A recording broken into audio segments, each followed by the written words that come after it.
Thank you. It's a real pleasure to be here. I last did a TED talk, I think about 7 years ago or so. I talked about spaghetti sauce, and so many people, I guess, watch those videos that, you know, people have been coming up to me ever since to ask me questions about spaghetti sauce, which is a wonderful thing in the short term. But it's proven to be less than ideal over 7 years, and so I thought I would come and try and put spaghetti sauce behind me. The theme of this morning's session is things we make, and so I thought I would tell a story about someone who made one of the most precious objects of his era. And the man's name is Carl Norden. And Carl Norden was born in 1880, and he was Swiss. And of course, the Swiss can be divided into two general categories: those who make small, exquisite, expensive objects, and those who handle the money of those who buy small, exquisite, expensive objects. And Carl Norden is very firmly in the former camp. He's an engineer. He goes to the Federal Polytech in Zurich. In fact, one of his classmates is a young man named Lenin, who would go on to break small, expensive, exquisite objects. And he's a Swiss engineer, Carl Norden. I mean that in its fullest sense of the word. He wears three-piece suits, and he has a very, very small, important mustache.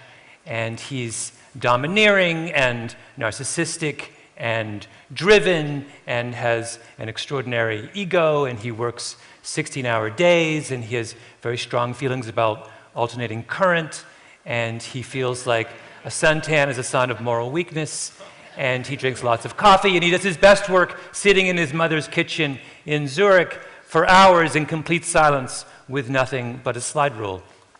In any case, Carl Norden emigrates to the United States just before the First World War and sets up shop on Lafayette Street in downtown Manhattan.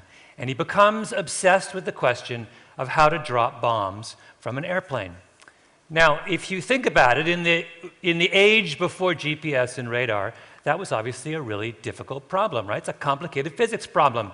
You've got a plane that's thousands of feet up in the air, going at hundreds of miles an hour, and you're trying to drop an object, a bomb, towards some stationary target in the face of all kinds of winds and cloud cover and all kinds of other impediments. And all sorts of people moving up to First World War and between the wars tried to solve this problem.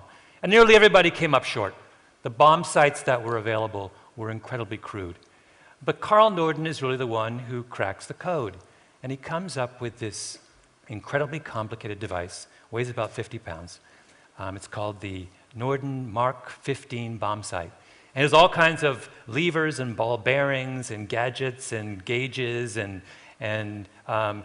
he makes this complicated thing. And what he allows people to do is he makes the bombardier take this particular object, visually sight the target, right, because they're in the plexiglass cone of the bomber, and then they plug in the altitude of the plane, the speed of the plane, the speed of the wind, and the coordinates of the target, and the bomb sight will tell him when to drop the bomb, right?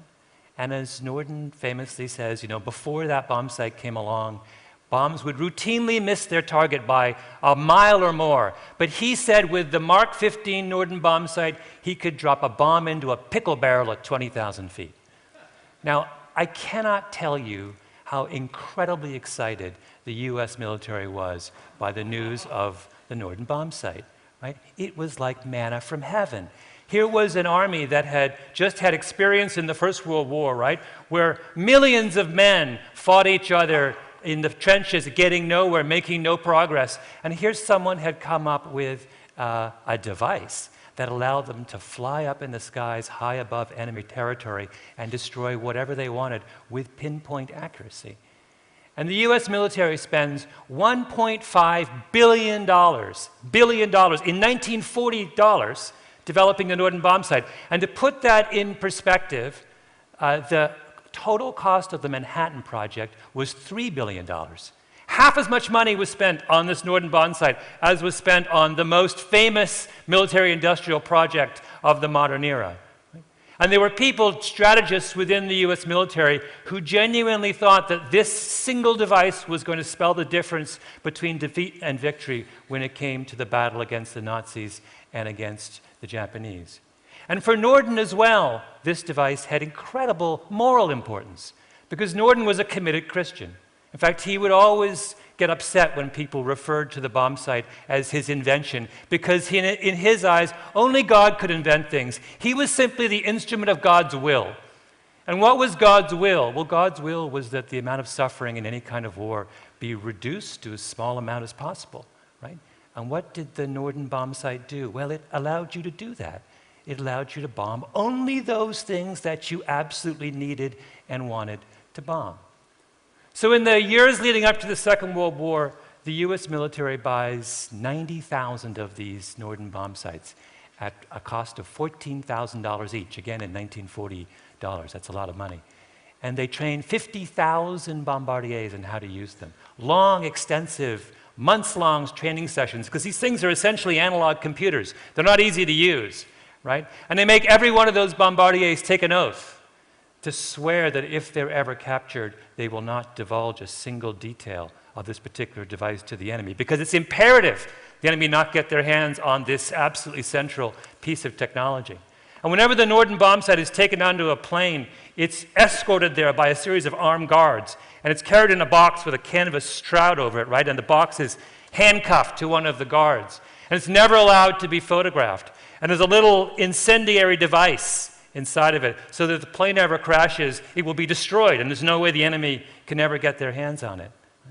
The Norden bomb sight is the Holy Grail. So what happens during the Second World War? Well, turns out it's not the Holy Grail. In practice, the Norden bomb sight can drop a bomb into a pickle barrel at 20,000 feet, but that's under perfect conditions. And of course, in wartime, conditions aren't perfect. First of all, it's really hard to use, really hard to use.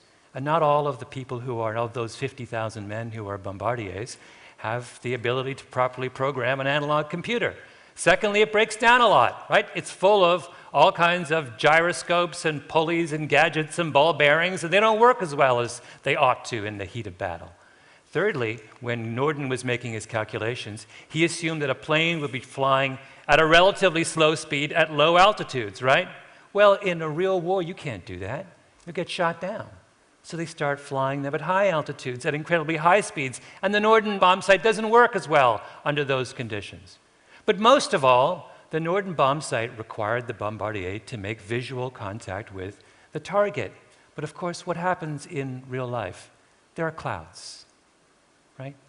It needs cloudless sky to be really accurate. Well, how many cloudless skies do you think there were above Central Europe between 1940 and 1945, right?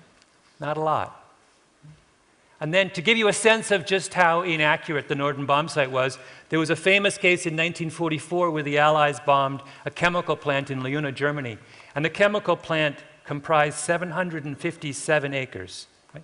And over the course of 22 bombing missions, the Allies dropped 85,000 bombs on this 757-acre chemical plant using the Norden bomb sight. Well, what percentage of those bombs do you think actually landed inside the 700-acre perimeter of the plant? 10%, right? 10%. And of those 10% that landed, 16% didn't even go off. They were duds, right? The Leuna chemical plant, after one of the most extensive bombings in the history of the war, was up and running within weeks. And by the way, all those precautions to keep the Norden bomb sight out of the hands of the Nazis, well, it turns out that Karl Norden, as a proper Swiss, was very enamored of German engineers. So in the 1930s, he hired a whole bunch of them, including a man named Hermann Long, who in 1938 gave a complete set of the plans for the Norden bomb sight to the Nazis. So they had their own Norden bomb sight throughout the entire war, which also, by the way, didn't work very well. So why do we talk about the Norden bomb sight? Well, because we live in an age where there are lots and lots of Norden bomb sights, right? We live in a time where there are all kinds of really, really smart people running around saying that they've invented gadgets that will forever change our world. They've invented websites that will allow people to be free. They've invented some kind of this thing or this thing or this thing that will make our world forever better. And if you go into the military, you'll find lots of Carl Nordens as well. If you go to the Pentagon, they will say, you know what, now we really can put a bomb inside a pickle barrel at 20,000 feet. Right? And you know what, it's true. They actually can do that now. But we need to be very clear about how little that means. In the Iraq War, at the beginning of the first Iraq War, the US military, the Air Force, sent 2 squadrons of F-15E fighter Eagles to the Iraqi desert, equipped with these $5 million cameras that allowed them to see the entire desert floor. And their mission was to find and to destroy, remember the Scud missile launchers? Those surface-to-air missiles that the Iraqis were launching at the Israelis? The mission of that 2 squadrons was to get rid of all the Scud missile launchers. And so they flew missions day and night, and they dropped thousands of bombs, and they fired thousands of missiles in an attempt to get rid of this particular scourge. And after the war was over, there was an audit done, as the Army always does, the Air Force always does, and they asked the question, how many Scuds did we actually destroy? You know what the answer was? 0, right? Not a single one. Now, why is that? Is it because their weapons weren't accurate? Oh, no. They were brilliantly accurate. They could have destroyed this little thing right here from 25,000 feet. The issue was they didn't know where the Scud launchers were, right? The problem with bombs and pickle barrels is not getting the bomb inside the pickle barrel, it's knowing how to find the pickle barrel, right? That's always been the harder problem when it comes to fighting wars. Or take the battle in Afghanistan. What is the signature weapon of the CIA's war in northwest Pakistan? It's the drone. What is the drone? Well, it is the grandson of the Norden Mark 15 bomb sight. It is this weapon of devastating accuracy and precision.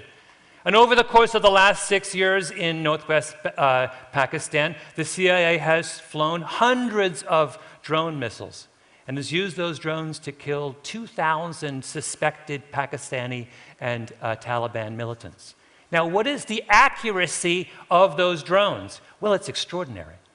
We think we're now at 95% accuracy when it comes to drone strikes.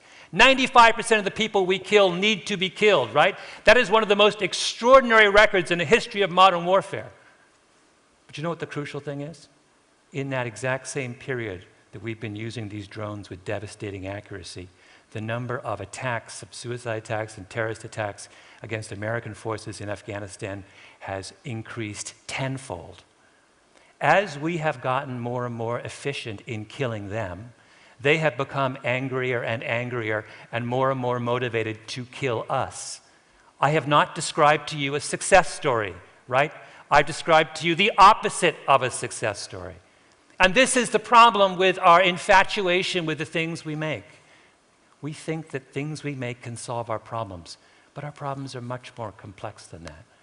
The issue isn't the accuracy of the bombs you have. It's how you use the bombs you have, and more importantly, whether you ought to use bombs at all. Right? There's a postscript to the story of Carl Norden and his fabulous bomb sight, and that is on August 6, 1945, a B-29 bomber, right, called the Enola Gay flew over Japan, and using a Norden bomb sight, dropped a very large thermonuclear device on the city of Hiroshima. And as was typical with the Norden bomb sight, the bomb actually missed its target by 800 feet. But of course, it didn't matter, right? And that's the greatest irony of all when it comes to the Norden bomb sight.